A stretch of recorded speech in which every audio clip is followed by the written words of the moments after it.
చాలా బాగుందండి. టేస్ట్ మాత్రం వేరే లెవెల్లో. తప్పకుండా ట్రై చేసి పిల్లలు పెట్టండి. చాలా మెత్తగా స్మూత్గా ఉంటుందండి. అసలు ఎక్కడ కూడా ఉండదు, దూదిలాగా ఉంటుంది. నోట్లో వేసుకుంటే వెనలా కరిగిపోయిద్ది.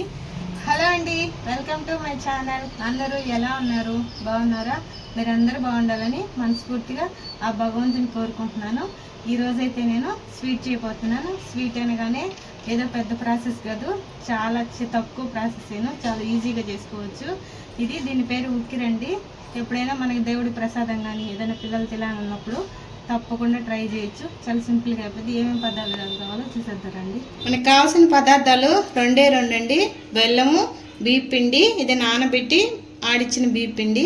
మనము దేనికైతే కొలత తీసుకుంటాం, గిన్నె కానీ కప్పు కానీ గ్లాసు కానీ మనకి ఏది కావాలంటే అది.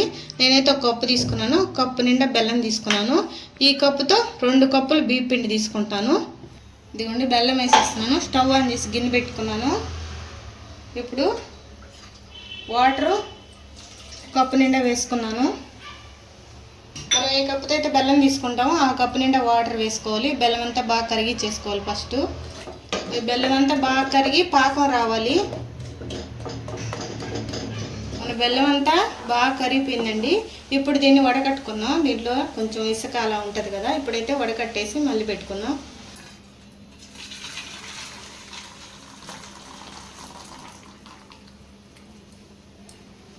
మళ్ళీ పాను క్లీన్ చేసుకొని మనం వడకట్టుకున్న పాకాన్ని మళ్ళీ పోసుకుందాం. ఇది బాగా పాకం రావాలి, గట్టి పాకం.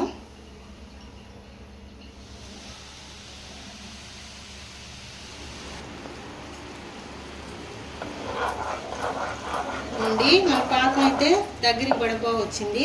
లేత పాకం కాదు, బాగా మనం అరిసెలకి వాటికి పట్టుకుంటాం కదా, ముదురు పాకం అలా పట్టుకోవాలి. ఇప్పుడైతే ప్లేట్లో వేసి కూడా చూద్దాం.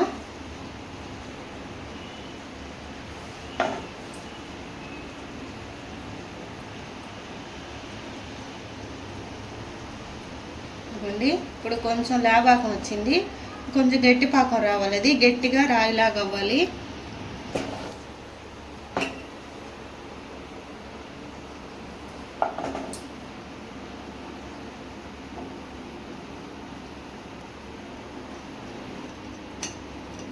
ఇదిగోండి ఇలా రావాలి. చూడండి, టేస్ట్ టక్కని శబ్దం వస్తుంది కదా, ఇలా రావాలి. ఇప్పుడైతే మనం పిండి వేసుకుందాం.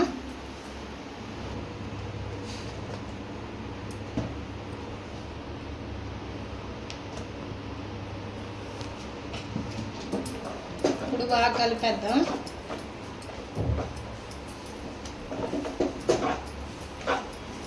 ఇదిగోండి మన పిండి అయితే కలిపేసాము. 1 కప్పు బెల్లానికి 2 కప్పులు పిండి కరెక్ట్గా సరిపోయింది. ఇప్పుడు దీంట్లో 1 గ్లాసు వాటర్ పోసి ఈ పిండిని మళ్ళీ లూజ్ చేయాలి.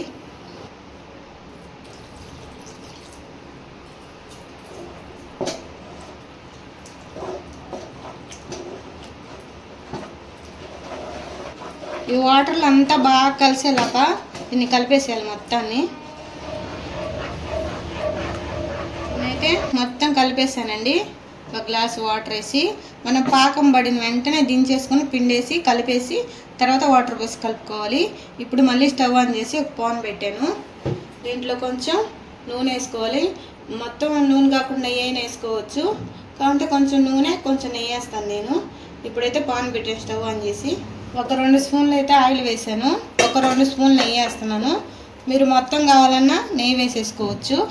నేను నూనె నెయ్యి 2 కలిపి వేసాను. ఆయిల్ వేడెక్కిన తర్వాత ఇప్పుడు మనం కలిపి పెట్టుకున్నది పోసేసుకున్నాం. పోసేసి అలా వదిలేయకూడదు, కలుపుతూనే ఉండాలి. మంట సిమ్లో పెట్టుకొని కలుపుతూనే ఉండాలి. మనకి దూదులాగా మెత్తగా వచ్చేస్తుంది ఉక్కిరి.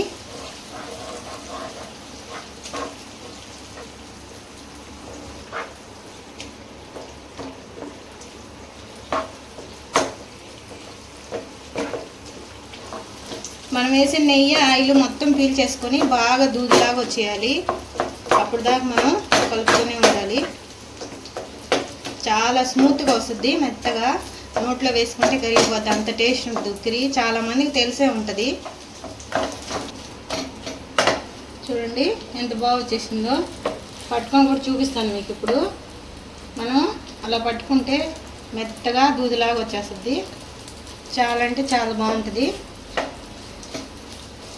అంతేనండి, మన ఉక్కిరి అయితే రెడీ అయిపోయింది. ఇప్పుడు స్టవ్ ఆపేద్దాం. అంతేనండి, మన ఉక్కిరి అయితే రెడీ అయిపోయింది. ఈ ఉక్కిరి కోసంగా పండగలప్పుడైతే మన పెద్దవాళ్ళు అరిసెలు కొబ్బరిళ్ళు చేస్తూ ఉంటారు కదా, అవి పిండి మిగిలిచ్చి లాస్ట్లో ఇలా చేస్తారు. ఈ ఉక్కిరి చాలా టేస్ట్ ఉంటుంది. ఇది చూసేదానికి అక్కడక్కడ ఉండలుగా అనిపిస్తుంది మీకు, అలా ఉండదు. అది చాలా మెత్తగా స్మూత్గా ఉంటుందండి. అసలు ఎక్కడ కూడా ఉండదు, దూదిలాగా ఉంటుంది. నోట్లో వేసుకుంటే వెనలా కరిగిపోయిద్ది. చాలా అంటే చాలా బాగుంటుంది. తప్పకుండా ట్రై చేయండి. చాలా బాగుందండి. టేస్ట్ మాత్రం వేరే లెవెల్లో. తప్పకుండా ట్రై చేసి పిల్లలు పెట్టండి. మీరు తినండి.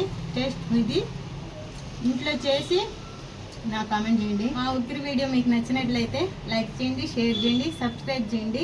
ఉంటానండి, బాయ్.